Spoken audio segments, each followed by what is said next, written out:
Hello, everyone. We're really excited to have you with us. Today, we're going to talk about a very important topic, how to avoid risky reservations.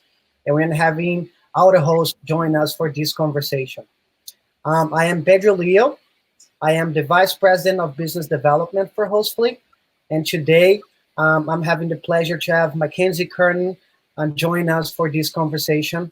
And besides talking about how to avoid risky reservations, we also learn a little bit more about AutoHost, what they do, and also how to AutoHost and Hostfully work together.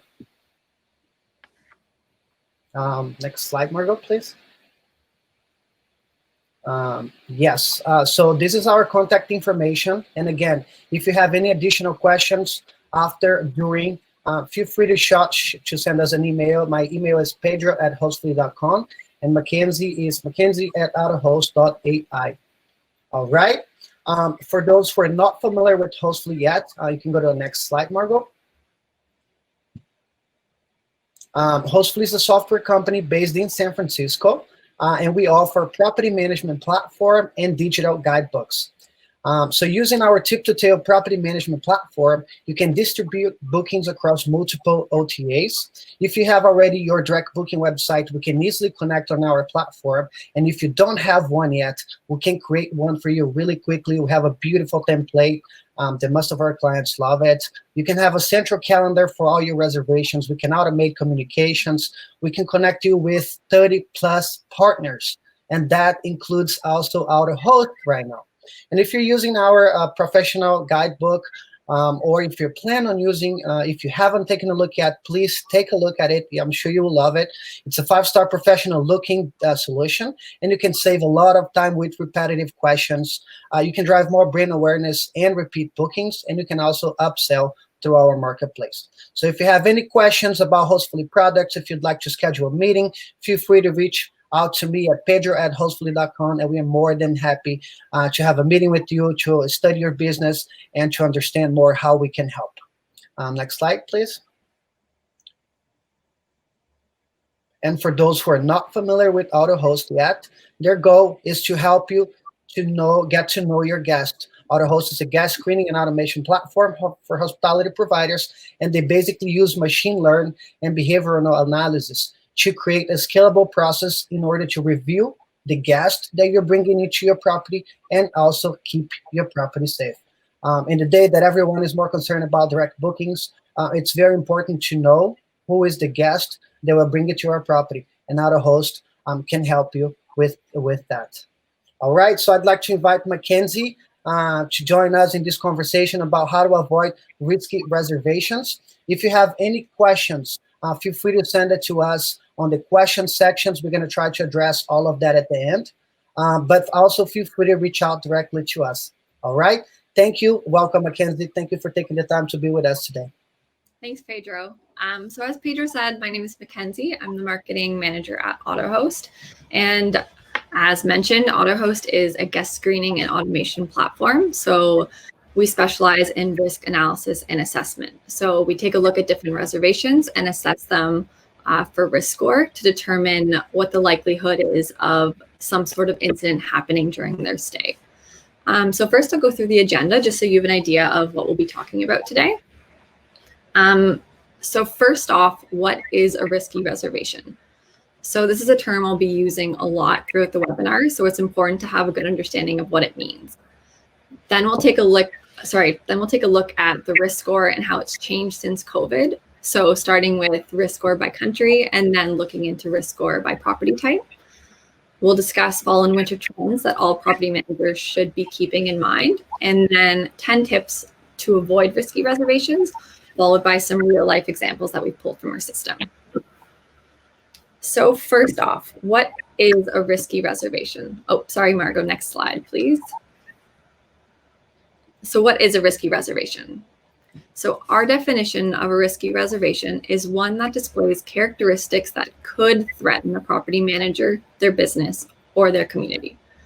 So these characteristics range from disrespectful behavior, so like even a guest who's inviting a couple friends over for a pre-drink, leaves a massive mess, something like that, all the way to criminal activity. So the spectrum is quite broad, And what one company sees as a risky reservation, another company might see as totally acceptable.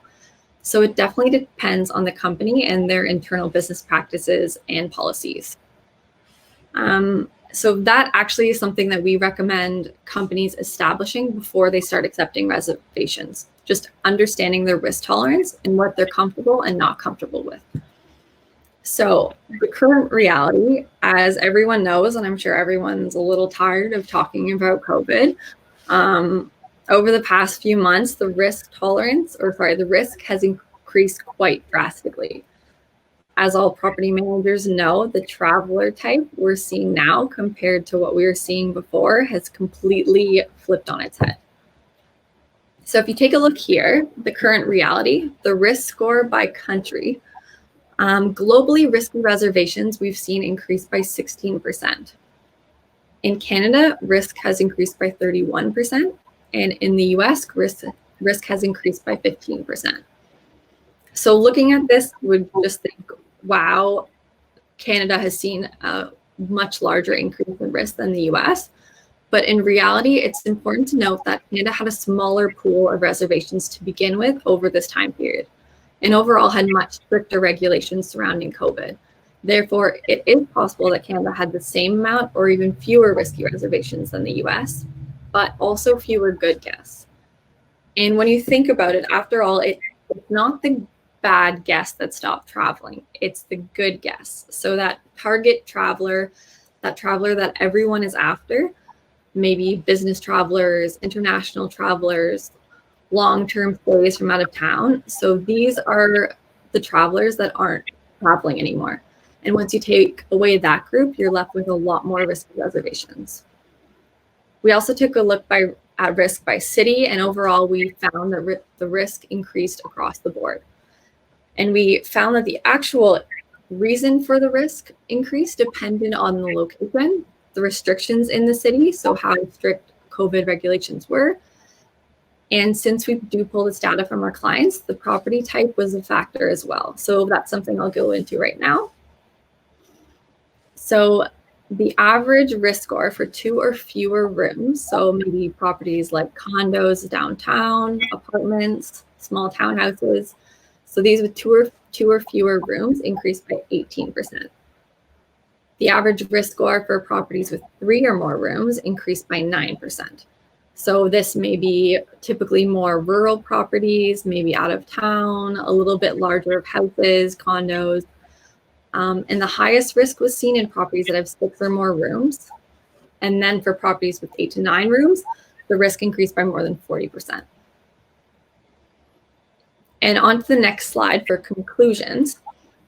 Smaller properties are riskier now than they were before because of the decline of international and business travel.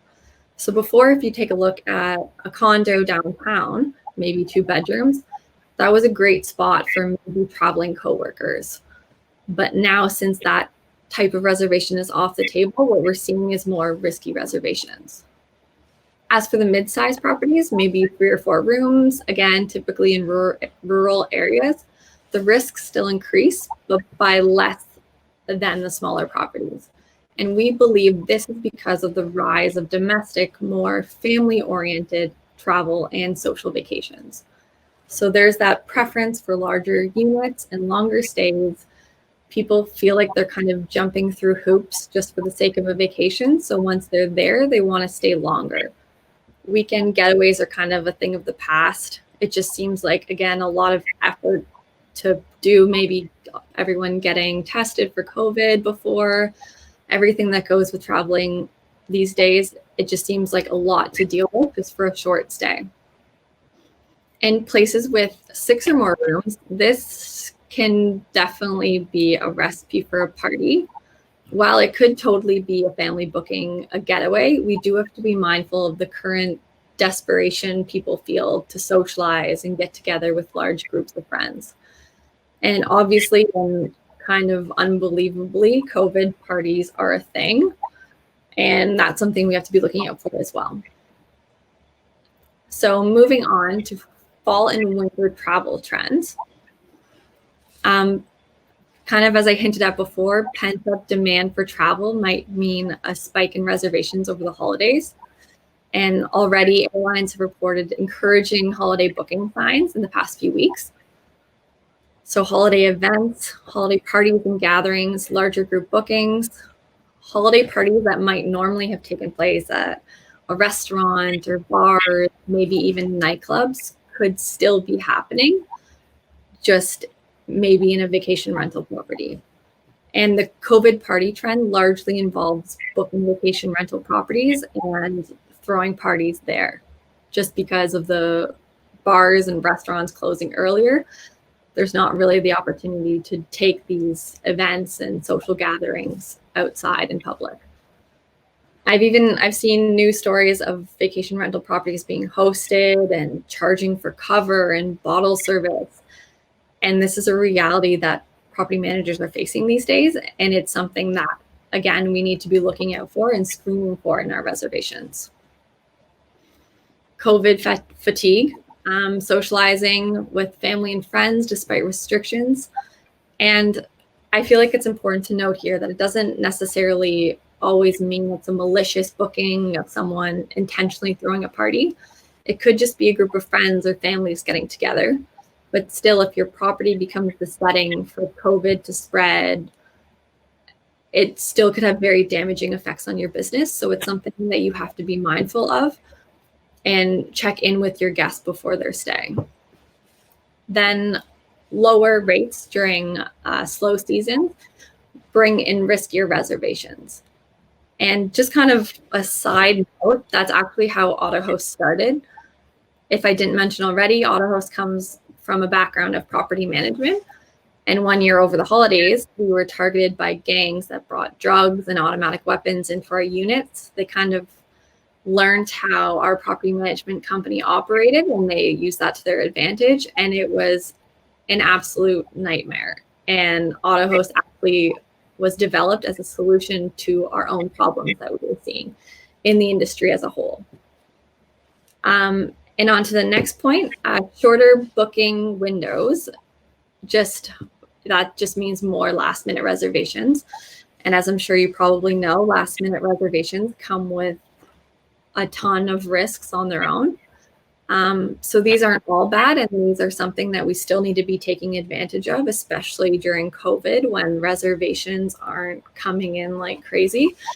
But they do raise some red flags and should always be taken seriously. And if I were to just suggest one thing or key takeaway from this, it would be to know your guest. So a solution to this is to know your guest. So this is a concept that we actually adopted from the financial services industry. So if you think about it, a bank wouldn't necessarily offer a loan to Joe Blow off the street without doing its due diligence to assess his risk level and suitability. So why would a property management company give complete access to strangers of their biggest assets? It doesn't really make sense. So what we're promoting is doing responsible hosting and doing your due diligence as a host and property management company to protect your business and everyone who interacts with it. And on to the next slide, just some tips for avoiding renting to risky guests. The first one is to know what you're looking for. So it's important to understand the characteristics of a reservation that might suggest a party. So maybe one night stays on the weekend, a small group booking a large property, and local guests. But then there's also other things to be mindful of as well. So like maybe suspicions of fraudulent activity or other incidents that might arise during the stay. So I'll go into a couple of those things a little bit later. Number two, don't rush to lower your rates. So yes, obviously lower your rates as much as you need to stay competitive, but then understand that riskier reservations often seek lower rates. So think of it as targeting and catering to your target traveler. If you're lowering your rates, do so maybe by offering a discount rather than dropping the rate altogether. Especially if you offer more luxury properties, higher end properties, you definitely don't want to sell too low because this will attract a reservation that maybe you don't want to see. So say you set the price to $90 a night on booking.com or Expedia. If it shows as $90, but originally as $180, that gives off a different impression than starting the rate at $90 a night.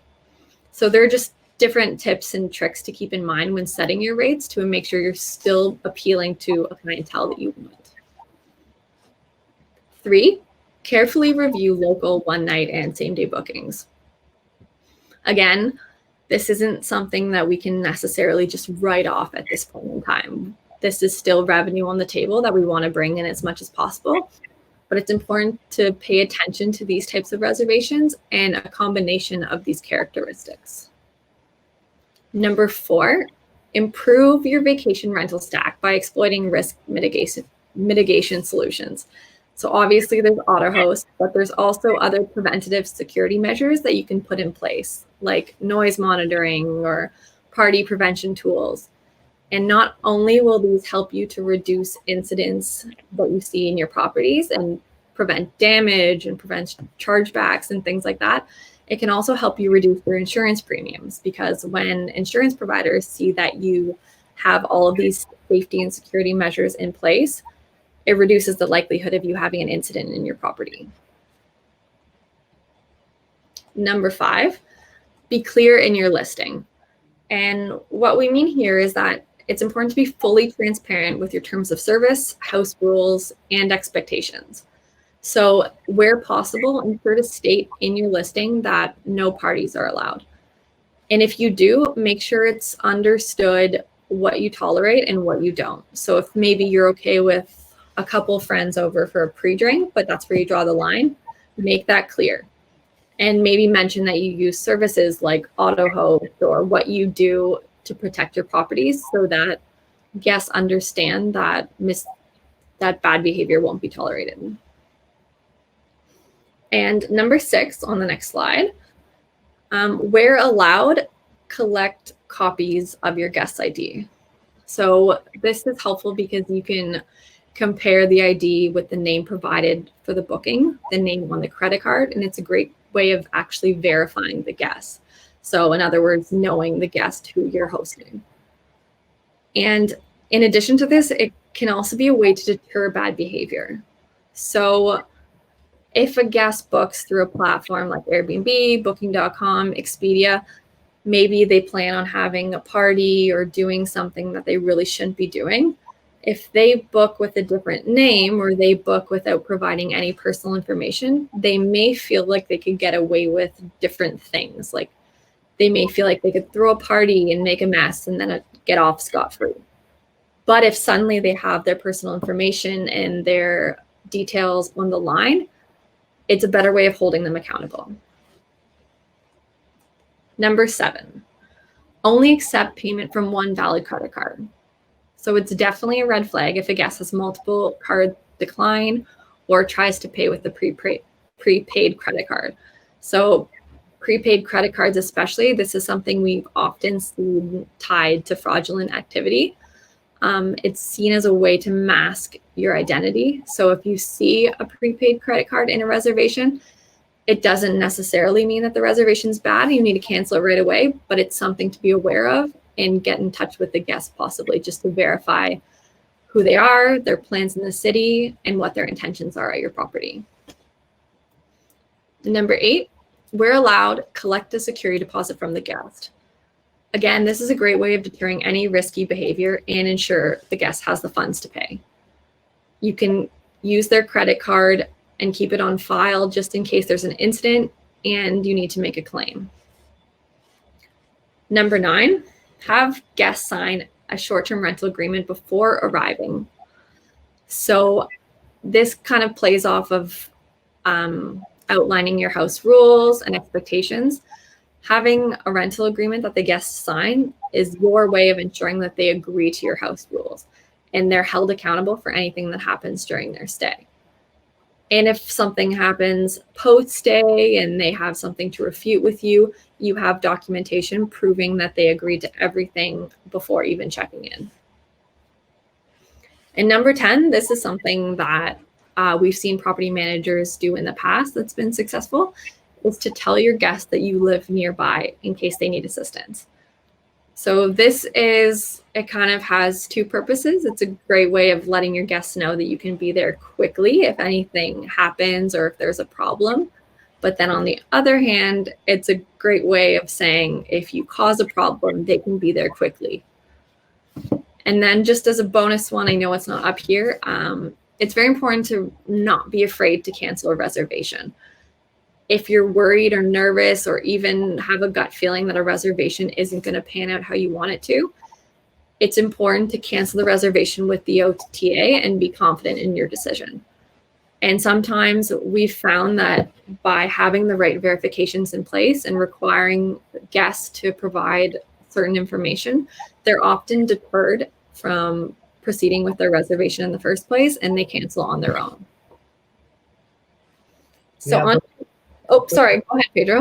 No worries. I'd say that those are definitely great tips, and we all know how devastating a bad reservation can be, and sometimes we don't think about those little small details. So I definitely think that following this guideline will definitely, increase our chances of success for every reservation. Exactly. And especially right now when property managers are so desperate for reservations and to bring in that revenue, people can kind of put their blinders on and forget to look for the red flags or kind of ignore the red flags. So it's definitely just important to keep a list and be mindful of the certain things that you should be looking out for in these risky reservations. Absolutely. I totally agree. So now I have a couple of real life examples that we've found through our screening in our system.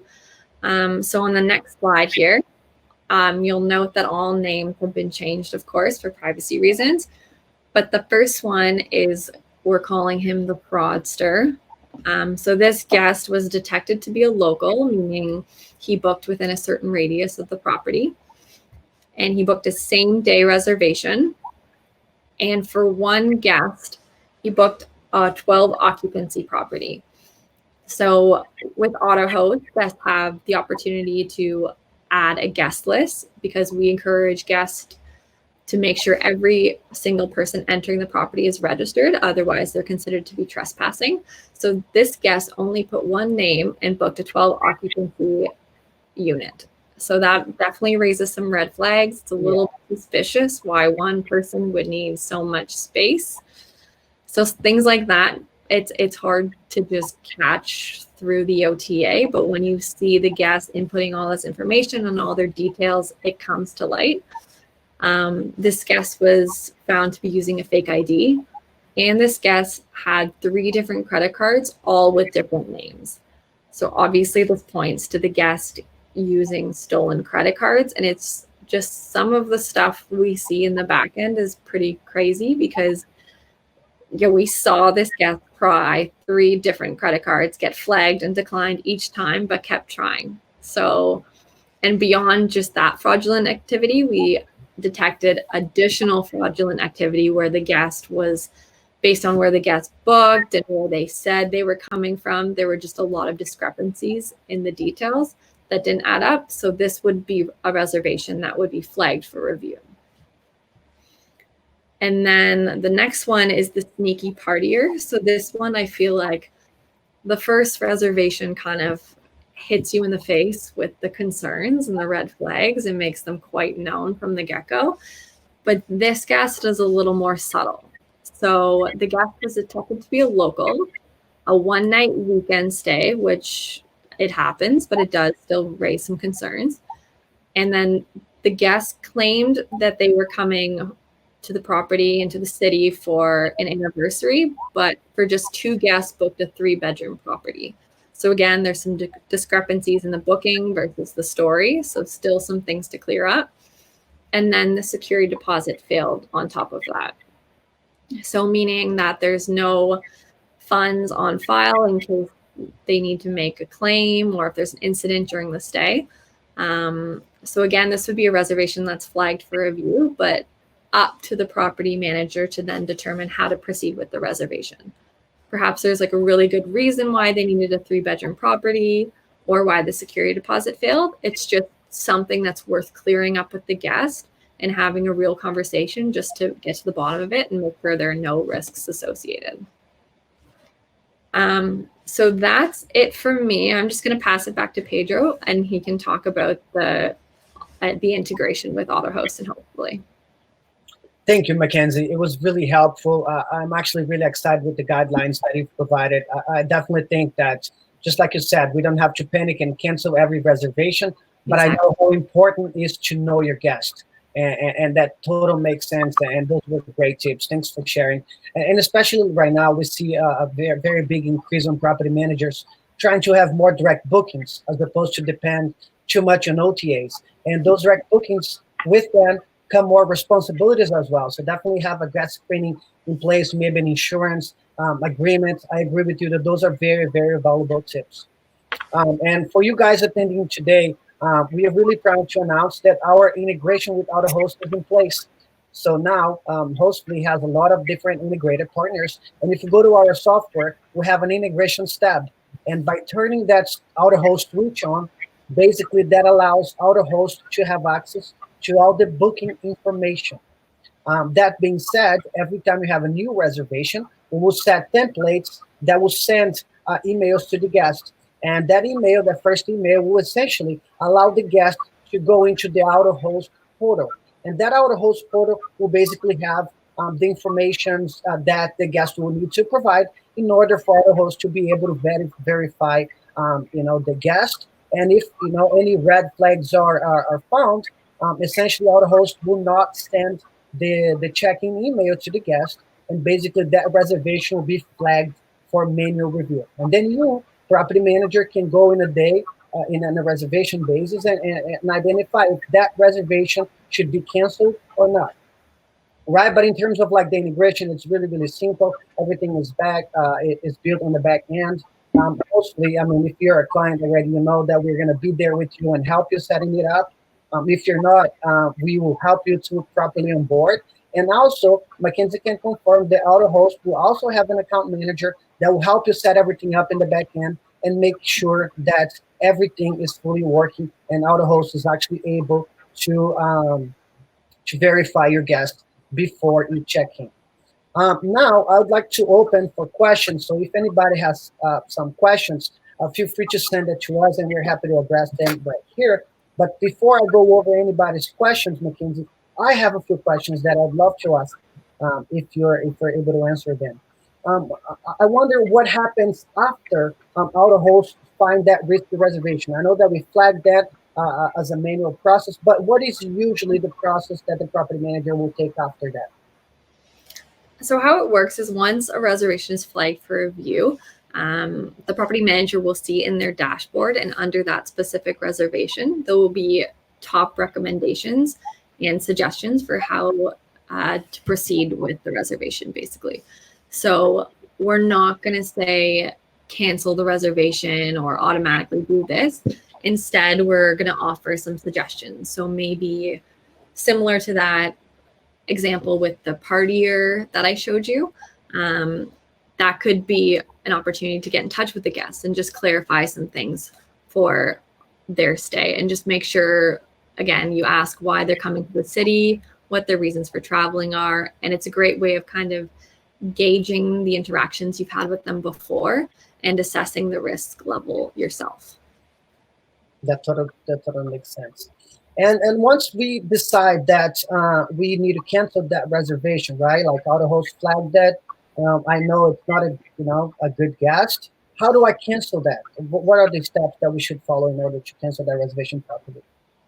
So once someone signs on with AutoHost, we provide sample messaging that they can use on their property listings and in their OTAs, and even messages to cancel with the guest directly. Ideally, the best case scenario would be for the guest to cancel on their own. And that is typically what we find happens. The guests understand that they maybe are acting in violation of your terms of service. And in doing so, they might choose to forego their reservation themselves and cancel directly with the booking channel. That's great. Now I'm going to go over some questions that we have received here. So how do I make sure only verified guests receive the check-in instructions and the sensitive info related to this stay? I know that we set the templates on Hostfully, but that template eventually gets sent to AutoHost, and if the reservation is approved, they get that email. But would you be able to, elaborate a little more on how do they get those check-in instructions and the sensitive info? So basically how it works is AutoHost relies on a relay messaging system. So that way the templates are set up in Hostfully, and instead of having those templates sent directly to the guest, instead they're sent directly to AutoHost. And then depending on verification status of the guest, we hold those messages in a queue, more or less. So and these messages could be not even just check-in instructions, but we also recommend setting up things like reminder messages. So say the guest has received an invite to go through the guest portal, but they still haven't done that, we can set up messages that remind them to go through the guest portal, but are contingent on the fact that they still have not gone through the guest portal. And then we also have conditions like only send the check-in instructions once the guest has been verified by AutoHost. So until that verification status is reached, the messages are just held in queue in AutoHost and then released to the guests once they meet the condition. How about if the guest does not provide the information that you ask in the portal? Do we send reminders to them? How do we make sure that they are providing that information?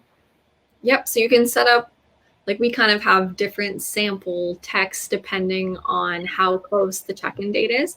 So if the guest books today, for instance, and they're not checking in until January, we're not going to, hound them with reminder messages, encouraging them to go through the portal, because maybe they're just, waiting it out. Maybe they're still not sure if they're going to keep their reservation. So we can stagger reminder messages to go out right after booking and then closer to the check-in date. Oh, that's perfect. I have one more question here. Can we make verifications for OTA specifics? Yes. So different platforms have different policies, and how we've addressed that is that we've made the verifications, we've made it possible to set up the verifications by source. So you kind of have the ability to customize the guest portal flow depending on a number of different factors. So maybe customized by source, like the booking channel, customized by the risk level of the guest, so where they fall in terms of risk score.